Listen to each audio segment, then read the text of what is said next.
Malgré le fait qu'elle soit jalouse, Aïcha, elle n'était pas de nature mauvaise, c'était juste son caractère. Elle était aussi très généreuse et patiente.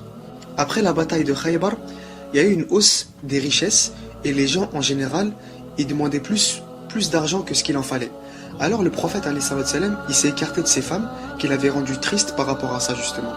Un mois après, il est revenu et il s'est rendu chez Aïcha en premier et il lui a dit qu'il avait reçu une révélation et que Allah subhanahu wa ta'ala lui avait ordonné de proposer à ses femmes deux options et lui a récité les versets suivants. يا أيها النبي قل لأزواجك إن كنتن تردن الحياة الدنيا وزينتها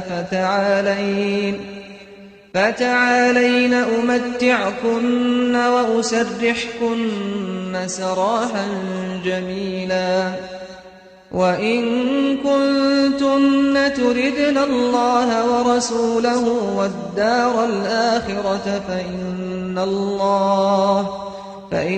الله أعد للمحسنات منكن أجرا عظيما. Aïcha, elle lui a dit, en effet, je désire Allah, son prophète et la demeure dernière.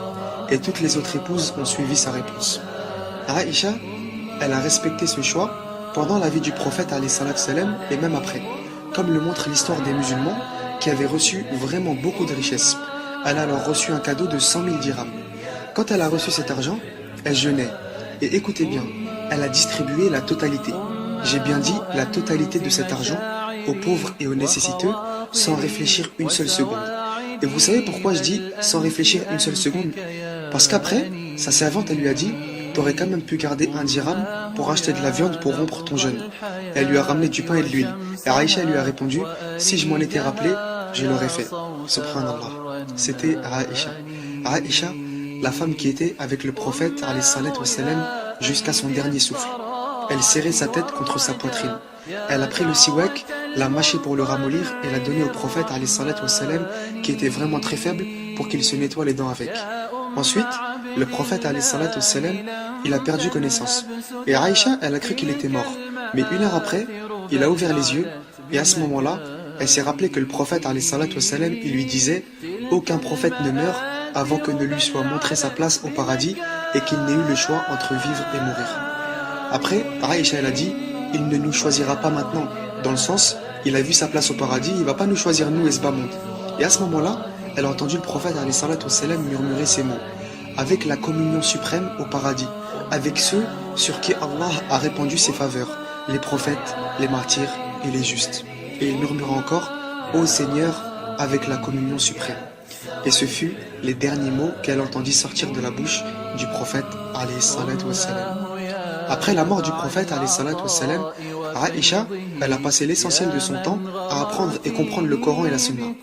Elle était l'une des 3 épouses du prophète alayhi salam avec Hafsa et Salama à connaître le Coran par cœur.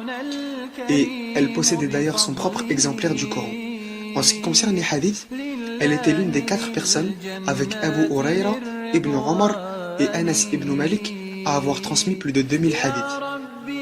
Abu Moussa al-Ash'ari, il disait qu'aucun hadith ne posait problème aux compagnons sans qu'ils ne questionnent Aïcha dessus et qu'ils s'aperçoivent qu'elle en avait la réponse. Elle avait un très grand savoir qui allait de la science du hadith jusqu'au fiqh, la jurisprudence, en passant par l'héritage, la poésie, la généalogie et même la médecine, subhanallah.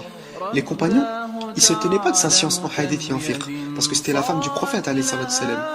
Et ils se tenaient pas non plus de sa maîtrise de la poésie, de son éloquence et de l'histoire des Arabes, parce que c'était la fille de Abu Bakr, qui était l'un des hommes les plus instruits. Mais concernant la médecine, ils comprenaient pas trop. En fait, quand le prophète, alayhi salam, il est tombé malade vers la fin de sa vie, il y avait plusieurs délégations arabes qui venaient le voir et qui lui prescrivaient toutes sortes de traitements. Et c'était Aïcha qui les lui donnait. Et c'est comme ça qu'elle a appris la médecine. Les savants la considèrent comme l'un des premiers juristes de l'islam, au même titre que Omar ibn al-Khattab, Ali et Ibn Abbas. C'était la femme la plus respectée de son temps.